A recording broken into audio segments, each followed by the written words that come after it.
Gigi, qu'est-ce que tu fais? T'as pas encore fini ta baloche? Tu veux nous faire rater le train? Ah, c'est ça que tu cherches? Ah ben non, ça va, je fais ce que je peux. Dis voir, Tonio. Oui. Tu m'amènes dans le beau monde? Je t'ai déjà dit qu'il fallait qu'on se fasse oublier chez les bouseux. Alors, magne-toi. Je veux pas la campagne. Je veux aller à Saint-Trope. Tu m'avais promis qu'on irait. Tu te grouilles? Ou c'est un coup de pompe quelque part que je vais t'y emmener, moi, à la plage de Pampoloni? Oui, ben ça change pas, hein. Des promesses, et jamais rien au bout, hein. Mais on en a suffisamment causé. Tu veux te retrouver dans les pattes de Fredo Muscadet et te réveiller à l'hôpital avec des tuyaux partout? Bien sûr que non, mon Tonio. Bon, alors, on se casse. Et qu'elle n'avait plus la force de monter les escaliers. Elle était au bout du rouleau. Elle, au bout du rouleau. Ah bah alors là, dis donc, avec les réserves qu'elle a, elle est capable de vous retapisser toute la cuisine alors. Hein. Vous avez appelé un médecin? Non. Eh ben, elle n'a pas voulu. Elle a dit que c'est tous des charlatans. Et qu'elle ne veut pas payer 23 € pour s'entendre dire que c'était la fin. De toute façon, elle aurait fait le diagnostic à sa place. Hein. On se demande si elle n'a pas fait des études de médecine autrefois, ta mère. Mais elle devait sentir qu'elle s'en allait. Pour sûr qu'elle le sentait. Elle n'arrêtait pas de me répéter: je m'en vais, ma bonne Colette, je m'en vais.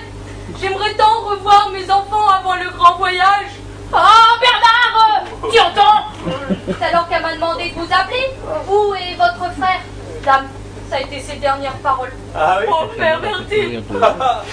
C'était peut-être ses dernières paroles, hein, mais a priori, elle n'est pas encore partie. Hein. Elle a fait un faux départ, comme à Vincennes. Oh bah non. Ah non, à sa mamie, c'est pas possible. Avec tout le diabète que vous allez caraméliser.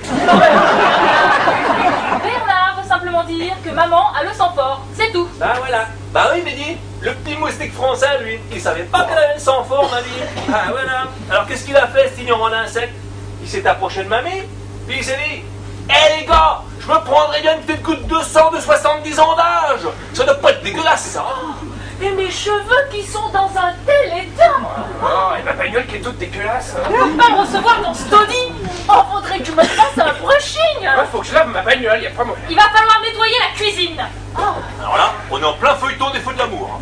Jusqu'à ce que je trouve une maison isolée au milieu des champs.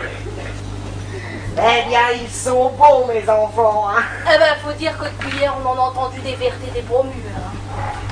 Eh, vous les avez quand même drôlement titillés, hein. Oh. Mais pas du tout, tu es même parfait, tu es même beaucoup mieux que l'original, tiens. Eh bien, justement, je lui ressemble même pas, moi, à cet Adamo Rossi, là.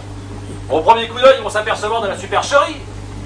Elle ne me comprenait pas, et elle me regardait tristement, d'un air de dire: c'était pas pour toi qu'on les pondait, pauvres couillons les œufs.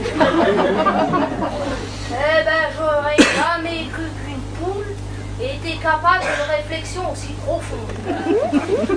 Quand tu ressembles à ta mère? Alors, Je ne sais pas quoi dire. Moi non plus. C'est tellement surréaliste. et non, ne dites rien, pas un mot. Laissez l'émotion nous étreindre les uns et les autres. Oh, Bernard! Bernard! Que vous êtes taquin! Antoine! Mais Berthe, mais qu'est-ce que tu fais là? Moi, j'ai pas passé toute ma vie criblée de dettes sur le trottoir pour finir criblée de chevrotines au fond de la pluie. Hein. Ça, non, jamais. Hein. T'as raison, Gigi. Attrape le bagage, on se tire.